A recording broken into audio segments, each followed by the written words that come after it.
Bonjour à tous, nous poursuivons aujourd'hui avec la 12e Mishnah du 5e Pérek. C'est la dernière Mishnah du Pérek et la dernière Mishnah de la Masechet Avodah Zara. La Mishnah nous dit ici, à la suite de ce que nous avons vu dans la Mishnah précédente, pour cachériser un pressoir, eh bien, le Tana va nous enseigner comment on cachérise la vaisselle, ce qu'on a acheté, ce qu'on a pris d'un non-juif. Et nous allons voir aussi le din de Tvilat Kelim, que nous devons tremper les Kelim, un ustensile qu'on a acheté d'un non-juif, et ça on l'apprend du Pasouk. Dans le Pasouk, c'est à propos donc des Kelim après la guerre des Bnei Israël contre Midian, où les Bnei Israël ont récupéré des Kelim des Midianim. La Torah nous dit, voici la halakha, on devra aller cachériser tout ce qui passe, tout ce qui est absorbé par le feu, et est utilisé par le feu, donc est absorbé par le feu, on le fera passer par le feu. Ce qui est par l'eau, c'est le principe de la Hagala. C'est-à-dire que le principe est le suivant, c'est qu'un keli absorbe dans les parois, et lorsqu'on le réutilise, les parois vont rejeter, c'est le terme de Hagala, Hagil, de rejeter ce que le keli a absorbé.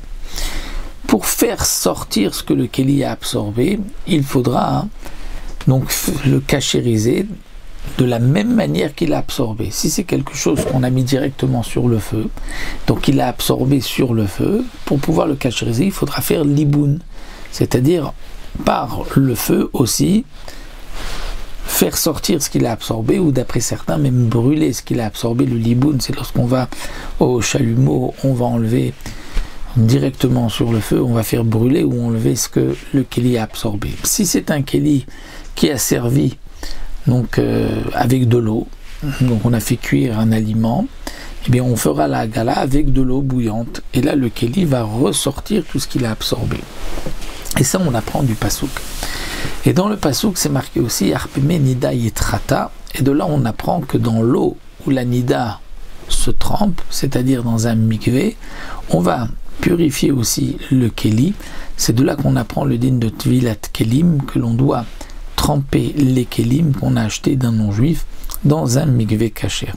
Alors la Mishnah va nous dire ici, aloker keli tashmish mina ovdei kochavim, quelqu'un qui achète un ustensile, keli tashmish, c'est-à-dire de la vaisselle, des kelim qui sont utilisés pour la nourriture, mina ovdei kochavim, d'un idolâtre ou d'un non-juif, et shedarko leadbil yadbil, c'est-à-dire un keli qui n'a rien besoin, on n'a pas besoin de le cachériser, son utilisation est à froid, il suffit juste de le tremper dans un mikvé, le'adbil yadbil, et il est kasher.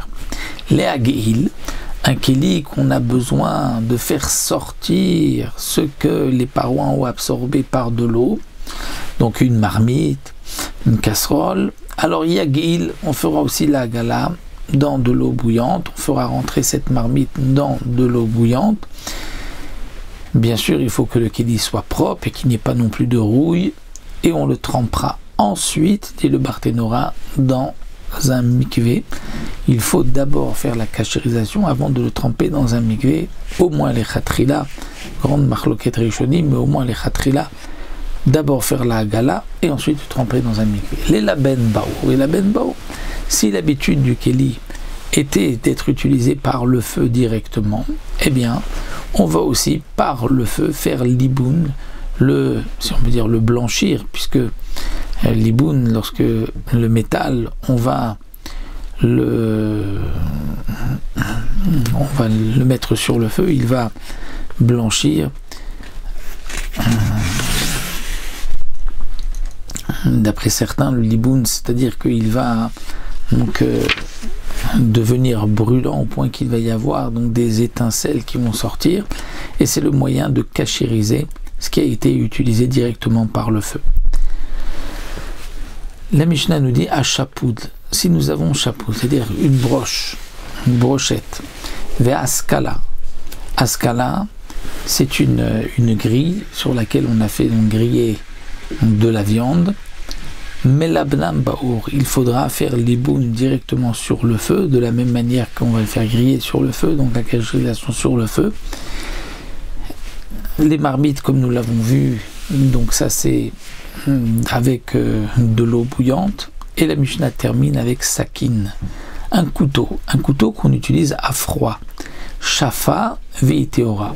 Il faudra l'enfoncer dans le sol 10 fois, dit le Barthénora, à condition qu'il n'y ait pas de trou dans le couteau et qu'on l'a utilisé à froid, ou bien on pourra aussi l'aiguiser et à ce moment-là il deviendra automatiquement kasher et on pourra ensuite manger même des aliments à chaud. S'il y avait des trous dans la lame, à ce moment-là il faudra faire l'iboum. Le principe donc du couteau, puisque l'utilisation se fait à froid, donc normalement si c'est à froid ça n'a pas absorbé, donc pourquoi avons-nous besoin de l'enfoncer dans le sol, dans la terre? C'est que il y a une crainte que lorsqu'on va couper, il y a ce qu'on appelle d'urka des sakina, c'est-à-dire que le couteau, lorsqu'il va couper, il va chauffer. Et donc peut-être il peut y avoir quelque chose qui va sortir, quelque chose qui a été absorbé, qui va sortir même si c'est à froid. Ou il peut y avoir aussi de la graisse interdite sur le couteau, et donc en le mettant comme ça en l'enfonçant dans le sol, on enlèvera tous les restes, et de cette manière on aura kashérisé le couteau. Voilà, nous avons terminé Masechet Avodah Zara et on se retrouvera pour une nouvelle Masechet, pour la Masechet Avot, fameuse Pirkei Avot, que Bezrat Hashem nous étudierons avec le Barthénora.